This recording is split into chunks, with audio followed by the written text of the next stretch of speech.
Welcome to the Skills First Beginner Workshops for developing your enterprising skills. I'm Kathleen Webb, the founder and president of Skill Squirrel, and it is my great pleasure for Skill Squirrel to host this series for Biz Coach Services.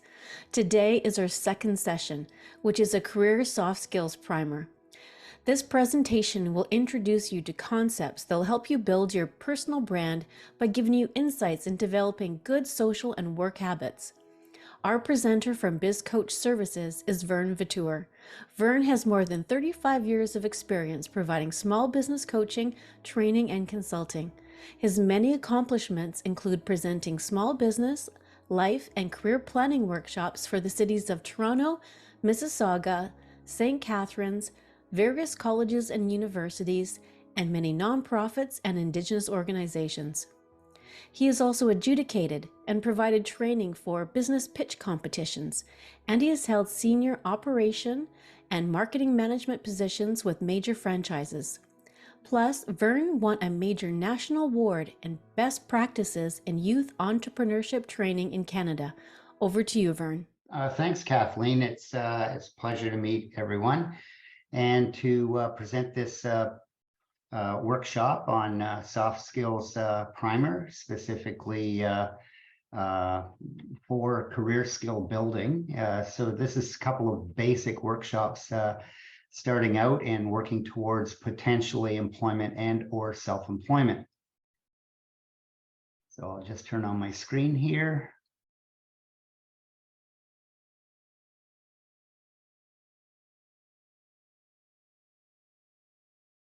There we go. Okay, so today we're going to talk about introducing to some basic life skill concepts that can give you insights that might help you to develop some good social skills and work habits. So some of the topics today will be introduction to career planning, personal skills to know, communication skills to learn, and some key research skills.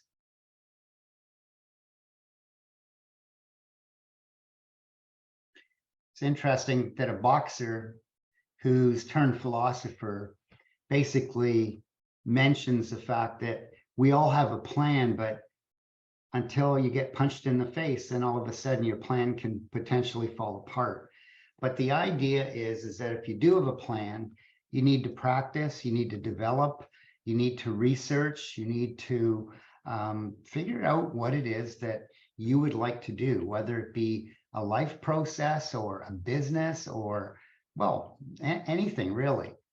So we'll just go through the planning process, the steps, and if we live life right. So there are 4 steps.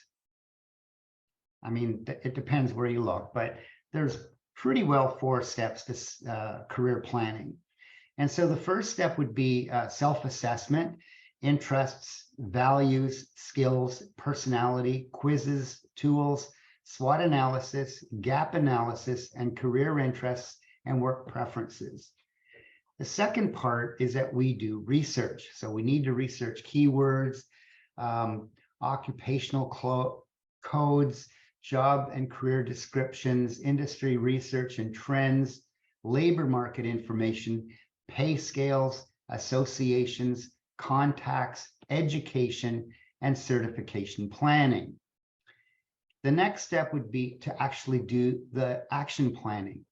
And in action planning, we build our resume, we decide and figure out our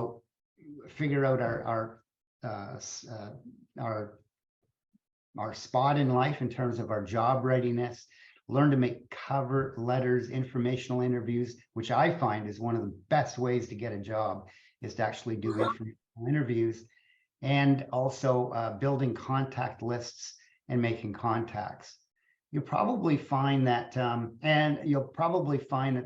there's a lot of steps here. We're not going to cover it in this workshop. It's an introductory workshop. There are several workshops that follow today that actually go into the different topics.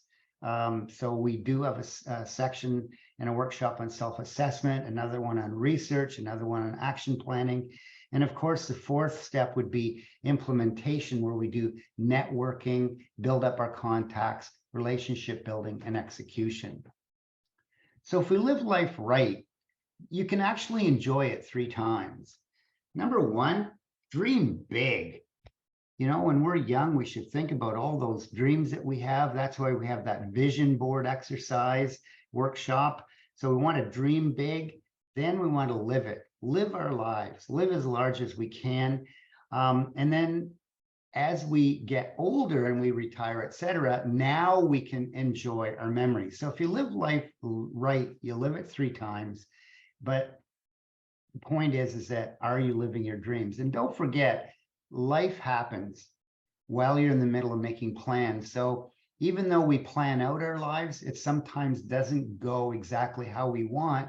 But the point is that we can decide if we get off track, whether we want to get back on track, or we can actually create a new track when we're in the middle of making plans as well. So some personal skills we need to learn is, I'm just going to go over a few just as sort of an introduction. And so some survival choices in life, you potentially have 3. Number 1, go after the market. Number 2, let the market come to you. Or the third choice is sit, do nothing, and perish. So in essence, we've realized since the beginning of time that if we don't move forward, if we don't do something, we're going to die in our tracks. We don't want to do that.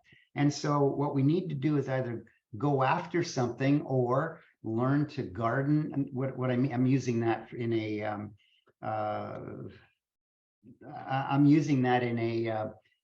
comparative. So let the market come to you. I might do gardening. I might do trapping.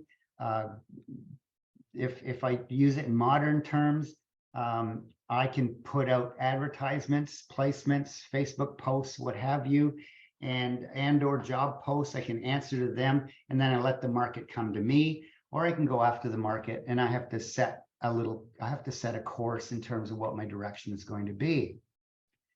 I developed what I call the success triangle. A number of years ago, I was working with a company with 95 staff as a general manager. I had 3 locations. I did all the training. And what was interesting is that I sort of created this little model, and everyone, even like you can even teach a 7-year-old this. But at the end of the day, when you think about a company, or you think about an organization, or you think about, guess what? Right? You have to show or demonstrate some certain skills, competencies, and experience. So that's one part of the triangle. The other is that you need to have the right attitude and personality, but it doesn't mean that we fit with everyone. Sometimes there are different cultures, and if we want to belong to different organizations or to different groups or work in a certain industry, there might be a certain attitude or personality or cultural shift that we might have to do. For example, if I played on a baseball team, I'd probably have to wear uniforms. I kind of have to follow suit, and I'd have to have the right attitude and personality to do that. So it's interesting how in life we have all kinds of different cultures, all kinds of different activities, and there's certain rules around them. And so we have to learn to fit in. And if we don't fit in, that's okay. Just recognize it. And we're not going to fit in every single camp, in every single tribe, in every single group. So it's very important to get comfortable with yourself and have the right attitude and personality to either work in a business or work in a career, a job, whatever it is that we have in our families, in our friend situation, what have you. It doesn't matter. The attitudes and personalities really has to shine. And one of the key things about the success triangle is dependability and reliability. And what I say to people is that you are only as good as your weakest link. So if you don't have the competencies, skills, and experience, it might show. And so one of the things are, we don't go after positions, jobs, and situations where we can't show off and fit in as it relates to our competencies and experience. We can't fit in if we're not in the right culture and have the right attitudes and personalities. And we definitely can't fit in if we're not dependable and reliable. So think of these three legs of a triangle as a stool. And if you take one leg away, you don't have a leg to stand on. And the thing is that we're all being judged on that success triangle. It's amazing how that works. And that works to you as a personal person, as an individual. It also works in terms of companies, whether they be suppliers or other companies, our competition. And so we really need to reflect back on who we are, the teams and the groups that we belong to, because we're being judged on that.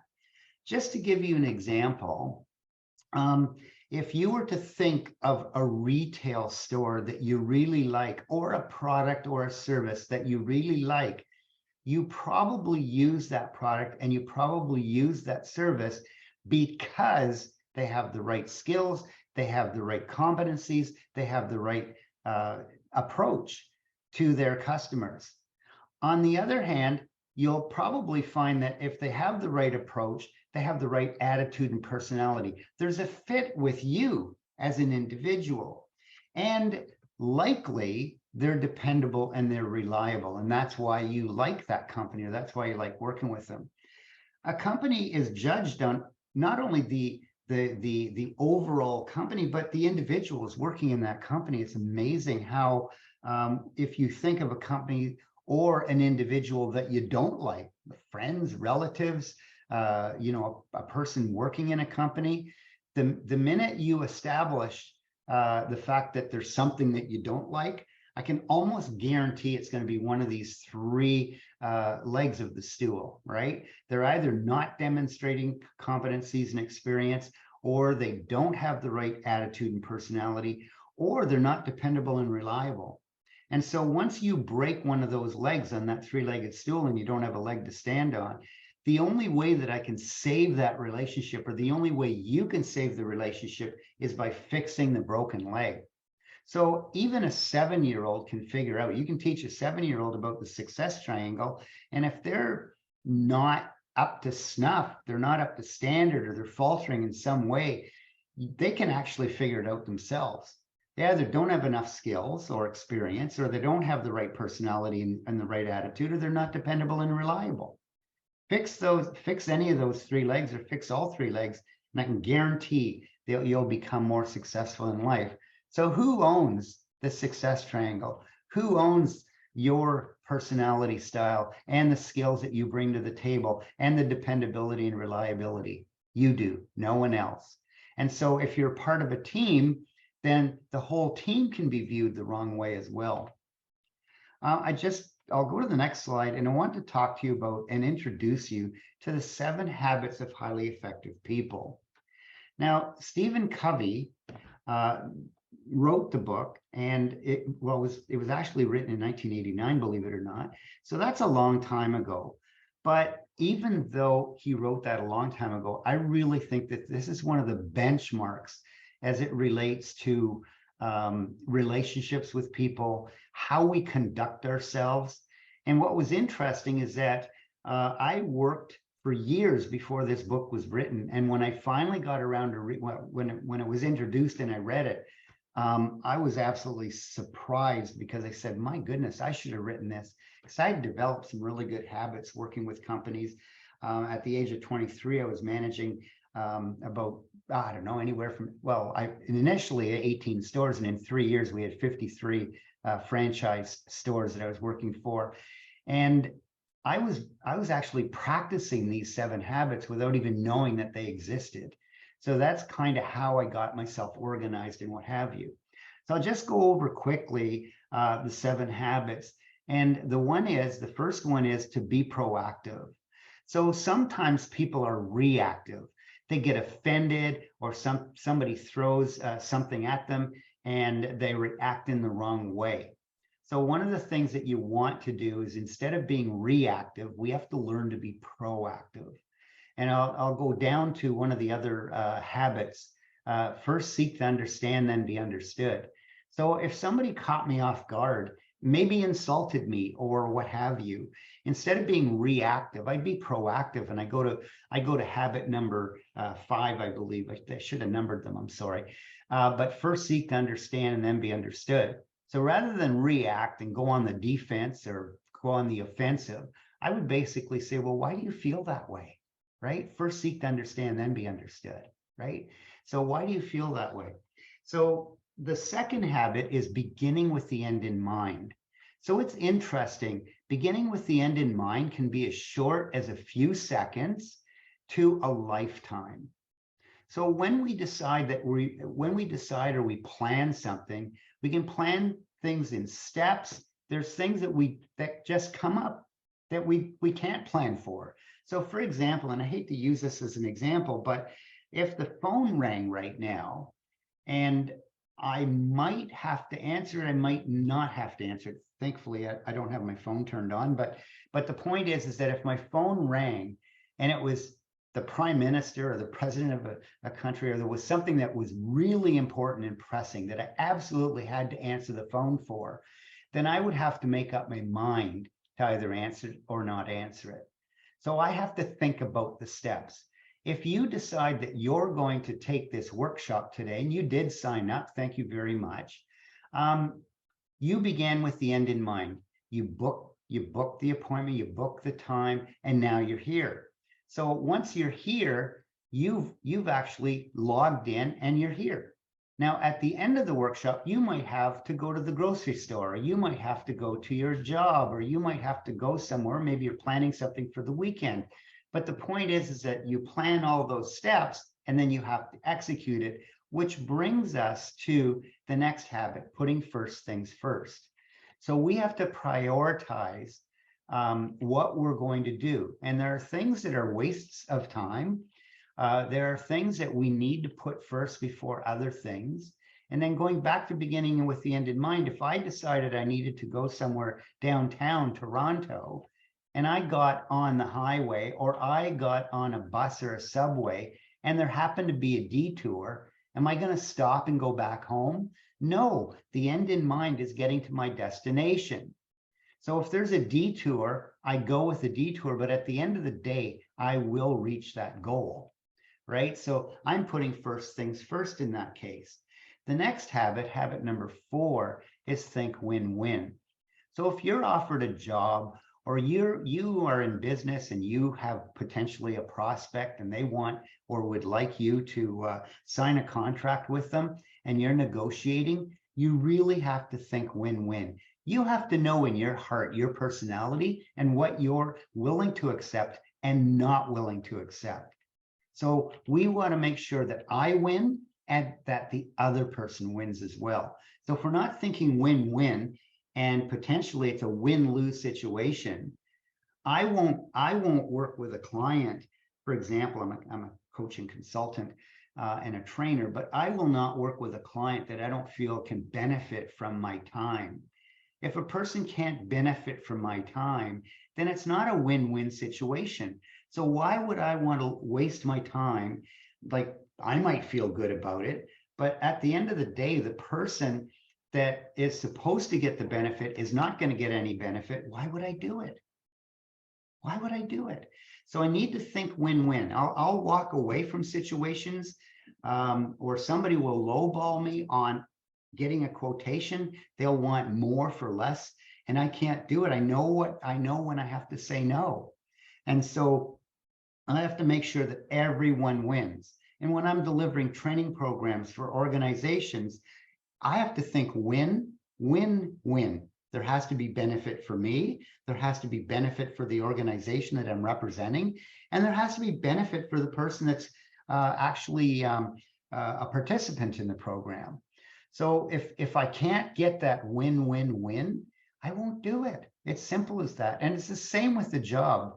If you go to a job interview, and somebody offers you a salary, but they want extra, they want, whatever. I have to decide what I'm going to be comfortable with and what I'm not going to be comfortable with. Which brings us to number 5, seeking first to understand, then be understood. If we don't learn how to communicate, if we don't learn how to, have a two-way conversation, we're not going to get very far. So we have to be assertive enough to tell people what we're comfortable with and what we're not comfortable with. And we'll actually spend a lot of time in in the later workshops talking about that. The 6th habit, as it relates to the 7 Habits of Highly Effective People by Stephen Covey, is it's synergize. So you might start out wanting a certain thing or, wanting to do something, and then someone else wants a different scenario. Now you have one scenario and a second scenario, and maybe both of you aren't comfortable with taking up on what the other person wants. So by communicating, by putting first things first, by thinking win-win, by seeking first to understand, then be understood, when we synergize, what that means is that we come up with a third possibility that didn't exist. So we create a brand new goal or a brand new target, and we create those things that make that win-win situation. So that's what synergy is called. In the book, The 7 Habits of Highly Effective People, the 7th habit is sharpening the saw.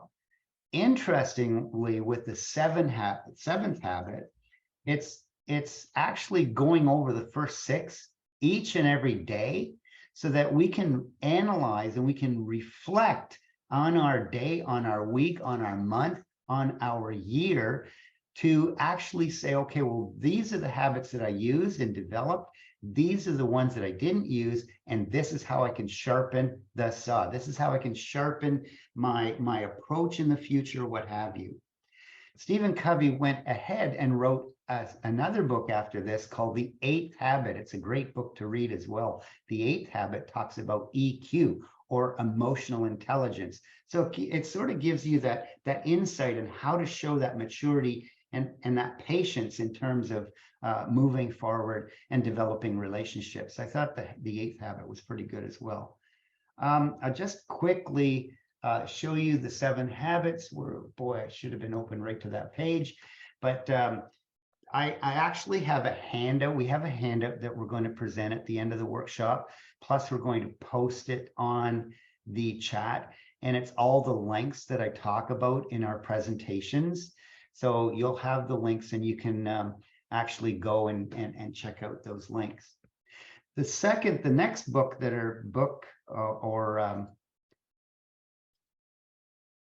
the next book I wanted to talk to you about was Triggers.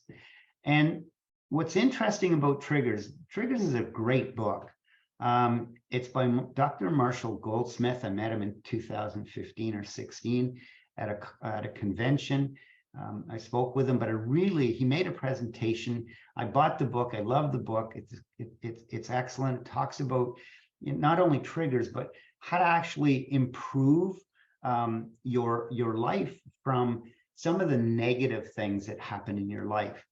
And there's a couple of slides that, like the triggers explained, is that it's any stimulus that impacts behavior. So a reaction can have a positive or negative consequence. So trigger is a problem only if my response to it creates a problem.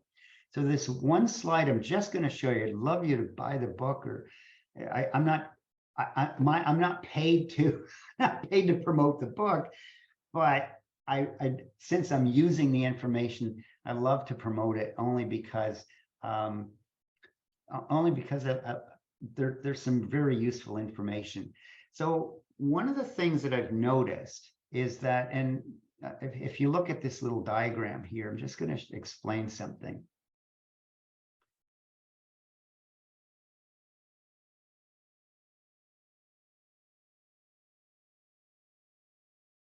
There we go. Okay. Sorry. So what happens is when an event happens in our life,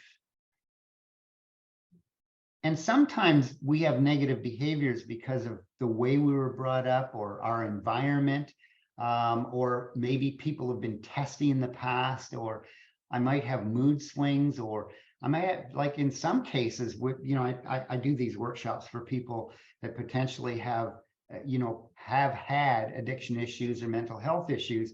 But the point is that a trigger is that when there's an impulse. And so what happens is it's like a knee-jerk reaction. We have an impulse. And because of that impulse, sometimes we go directly into a behavior which happens to be a negative behavior. So how can we fix that? There is a way to fix it. And here's what we need to do.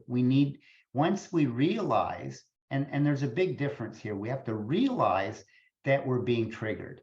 We have to realize as we're getting that impulse that we have to catch ourselves and stop and become aware. Once I have awareness, then I can make choices, right? I can make choices. So now I'm aware, I have choices. So I can make choice number one, choice number two. So stop, think, and then decide on a behavior, right? So now what happens is that we might be seen to be giving out a negative behavior, but it's potentially more controlled because sometimes we have to do tough love. But on the other hand, we can actually come out with a more positive behavior.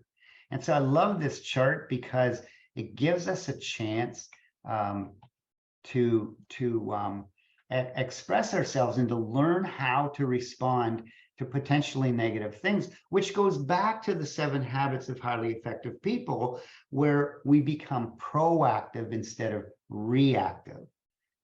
So you can see the difference. Look at the difference here. See the difference? So we have an impulse and we potentially have a negative behavior. We can have a positive behavior, especially if we're trained. But on the other hand, it's very important to understand that we can control these things. So really, what we're being asked to do is we're being asked to make better choices by actually reacting differently. So impulse, create the awareness, take the time to make the choices, and then choose the right behavior.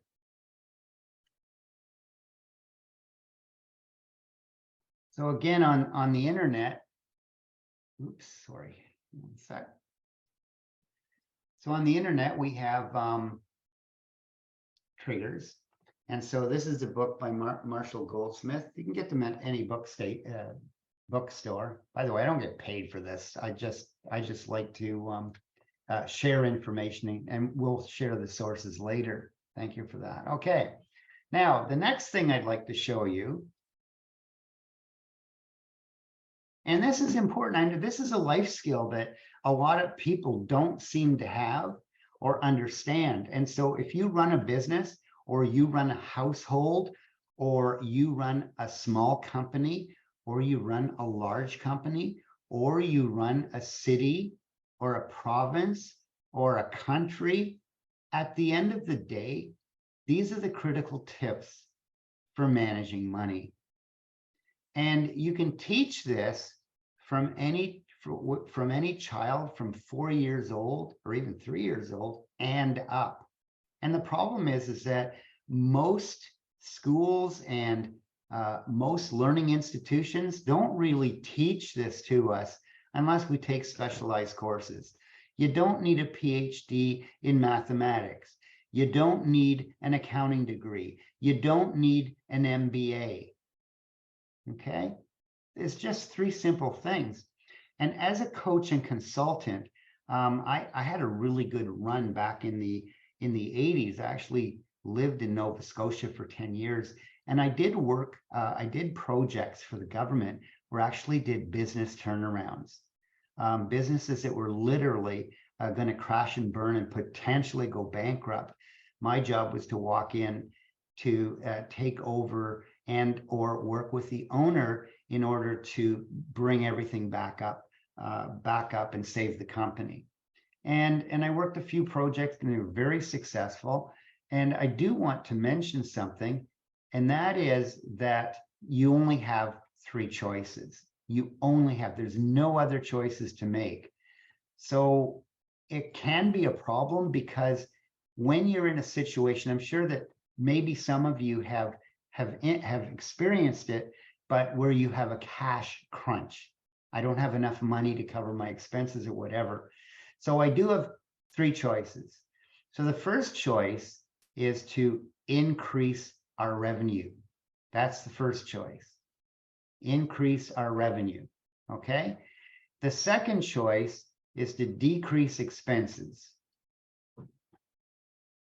And the third choice, which is really a double-edged sword, because we either have to borrow money or we have to add money we have to put our equity, we have to use some of our money, or we have to borrow in order to make things work.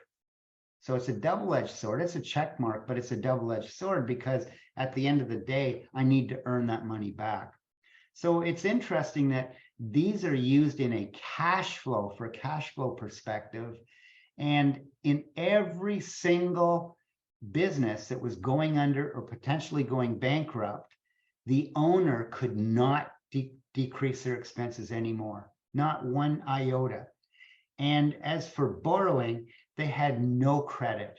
Their credit scores, their credit history went way down. They had no borrowing power, and they didn't have the money. They used up all their equity in their business. So I only had one choice when I was working with people, and so do you. You only have one choice to get out of a tight space. And that one choice is to increase, is to increase your, there we go, to increase your income or revenue. So what happens is when we're out of work, guess what? We have to decrease our expenses right away and potentially live off our own money for a while or borrow. So that's an issue because we have to pay ourselves back, and or bottom line is that you have that one choice, is increase your income. So we need to find ways to make more money, maybe take a side hustle, maybe get more education and training in order to expand our potential for income. So there's all kinds of things that we need to understand and not get depressed and not lose everything. We need to protect ourselves. So we need to increase our revenue or at least, maintain it for sure. So those are the critical tips for managing money. It's interesting that I talk to this topic. A lot of people don't understand that. They get themselves into trouble, and they need to figure out how to overcome their challenges. And these are the only choices you have.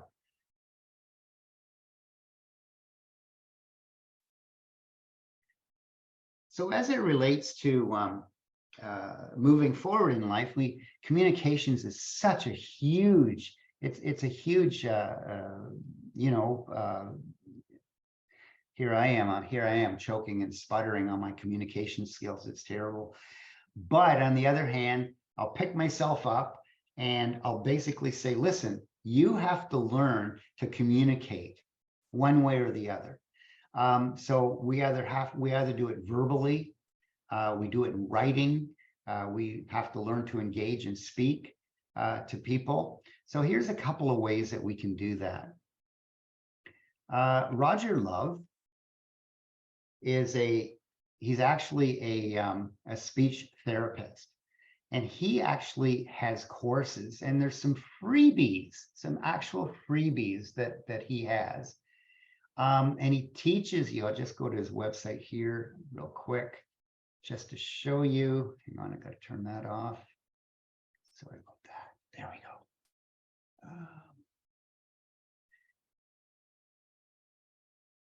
So you can actually go to his website, and there's a video you can watch, and you can learn to speak like a pro. I took some. I should have stuck with it. I should be practicing it more, and I don't. There's a lot of repetitive phrases that you use. I'm doing the ahs and the ums. I got to stop that. I just caught myself doing that. So what you need to do is stop, say what you're going to say, get your timing right, make sure that you're speaking with clarity and that you keep your audience interested. And also your inflection, you have to show the passion that you have to present. I was actually a national Speak Off finalist back in the 80s when I was with the Kinsman Club. And I was a national finalist in Windsor, believe it or not. I didn't win, but they didn't tell you who won. But my goodness, that was a really good experience. It started out 1 year doing in a 1 year competing in a Speak Off competition, and I did terrible. I mean, I was literally making my presentation and just shaking like a leaf. And I vowed I would never do it again, but I had a long-term goal to get involved in training. And so I had to get over that hump. And so I actually sharpened up my skills. I didn't use Roger Love at the time, but this is a great resource. So again, we'll share that with you later. So what are the benefits of learning presentation skills? So it said, according to one study, 20% of people would do almost anything to get out of giving a presentation. Don't know if you fit into that realm, but it is one of the most terrifying things to do for a lot of people. And it's very true. Most people would rather not talk, including pretending to be sick. And as well, 75% of people who deliver presentations would like to improve, including me. So there you go. So one of the things that we might want to do is we might want to go to Working Voices. And I don't know if we have a link there. I'm not going to try that. But Working Voices, and some of the benefits of learning to speak better is improved confidence and better communications, career success and growth opportunities, increased morale, and staff retention as it relates to being in business. And if you're in business, it's better business and client success. So those are some of the benefits. I think I might have a link here. I was hoping that I might have it open.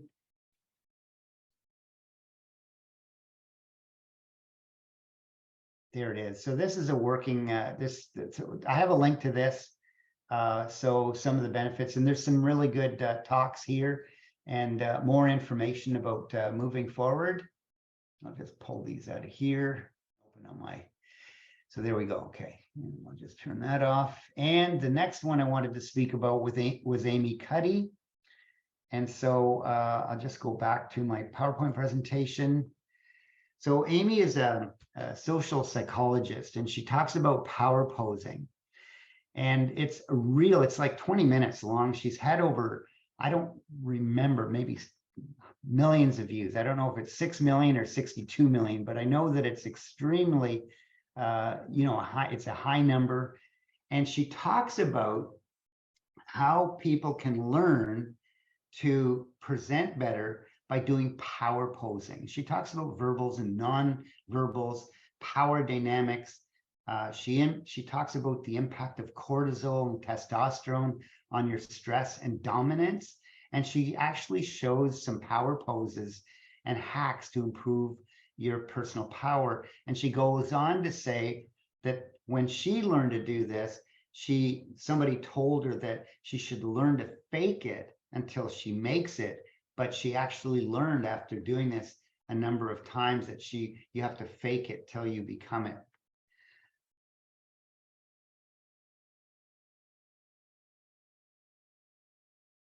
So I'm just going to give you some basic key research skills, at least a starting point, because we do a whole workshop on this. in future sessions.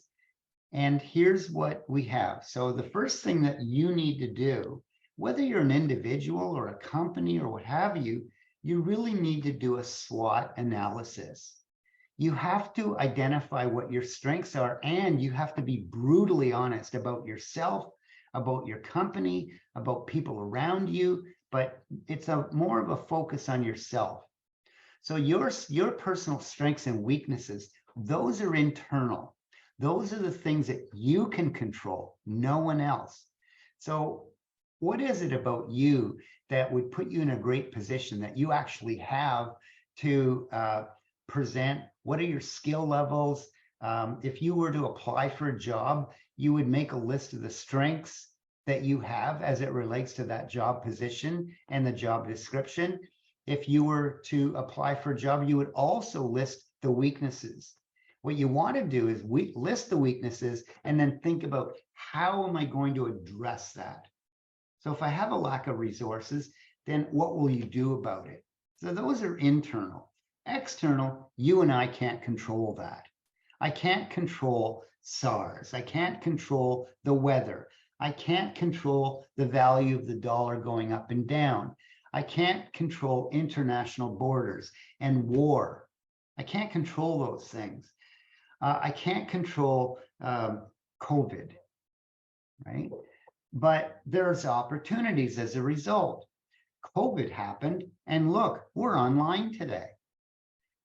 All of society changed significantly to online practices and hybrid workspaces. All those things changed. There's more communications now on the web. You'll notice that, right? And so now AI is coming on stream. So how do I work with those? So opportunities are looking at trends and situations that you might be able to take advantage of. So when I get lemons, let's turn it into lemonade, right? We're always going to experience and be impacted by negative things. But we have to respond in such a way that we're not reactive, we're proactive.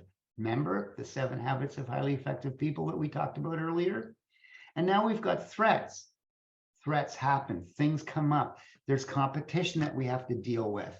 There are situations that are uncontrollable. So if we think about what could possibly come up as a negative threat, then we need to sit down and figure out, what can we do to overcome those? If we can talk about what do we need to do to overcome them, then we actually have a plan to deal with them. So that's a little bit about SWOT analysis. Now we'll talk about a gap analysis. A gap analysis, and I like to take a holistic approach to the gap analysis. And I'll just show you the areas of our life that impact us our whole life. These are the things that impact us our whole life. So if I just pop this open here, I'll get just here, a sec.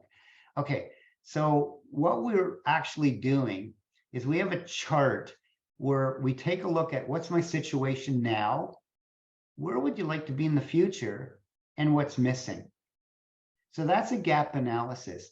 If you can dream big, if you can dream about where you want to be, where you want to go in the future, you have to have a plan.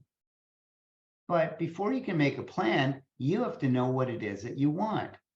Do you want to have a career where you actually go up the ladder, or take on more responsibility, or take on other jobs, or start businesses, or get an education? So we need to take a holistic approach to our life, and we need to look at our career and our education. We need to look at financial and material. So if we just take the first one, then we do a whole chart for this. As it relates to career and education, where am I now? What's my situation now? Where would I like to be in the future? Okay, so I'd like to get a degree. I'd like to get a master's, a PhD. Maybe I don't even want that. Maybe I would like to get certified as a nurse, as a PSW, as a hairdresser. We need to set some goals. So this is my situation now. here's what and I want to change my situation. So here's what I'd like to be in the future. So I need to make a list of what's missing as it relates to my career and education. When I take my financial and material goals, do I want a house?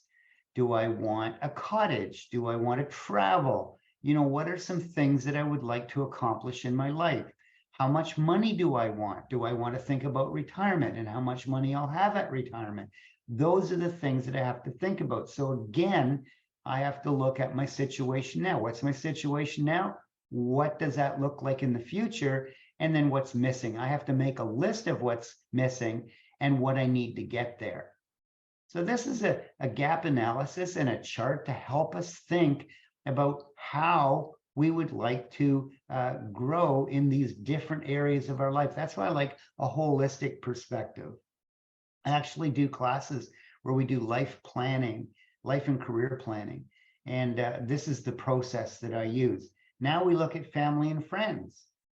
So what do I want in the long run for my family and friends?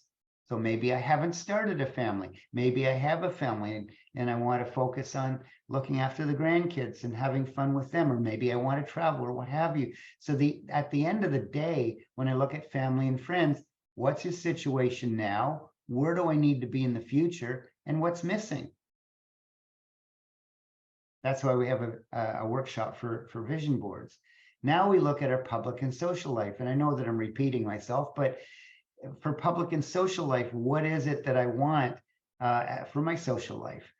Potentially for my public life. Do I even want a public life? Some people like to be up front and in center. They want to be entertainers, what have you, and they have to have a persona in the public. So what do you want that to look like?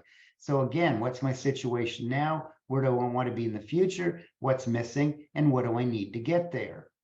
Same with our inner and spiritual self, whether it be religion or philosophy or our spiritual self. What does that look like in our lives? And then our hobbies, interests, and leisure. That's another area. Maybe I like cooking, dancing. There's all kinds of potential things that I would like to do. And so what are those things that I want to visualize doing?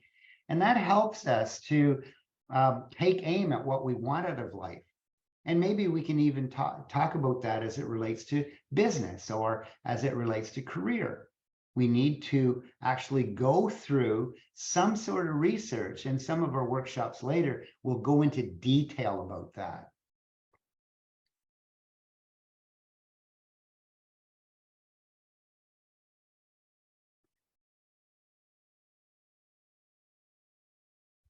So there is some online searching keys, right? There's things to help you learn to do research, things to help you do your planning. And I find that Google is your friend.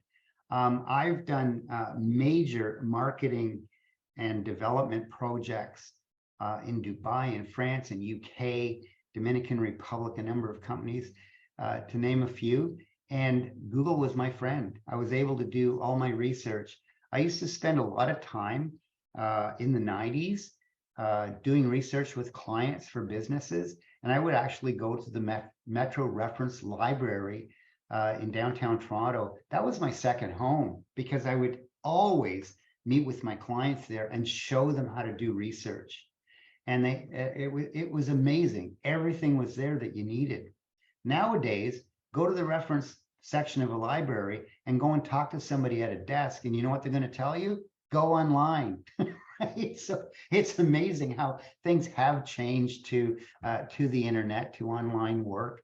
And so ultimately, the reference libraries in most major centers or the reference sections now have the opportunity to just go online and use the resources online, but at least you can talk to someone and you can find out where those resources are. So here's some tips on searching online. And the first thing you need to do is learn how to use primary and secondary keywords. I find that a lot of people go online, they're not sure what they're looking for. Start out with a keyword, either primary or secondary, and start putting that into your Google search. just tell Google exactly what you want, and you'll get a lot of information. Try to choose words that are industry related. But if you're looking into a hobby, you have to get really specific.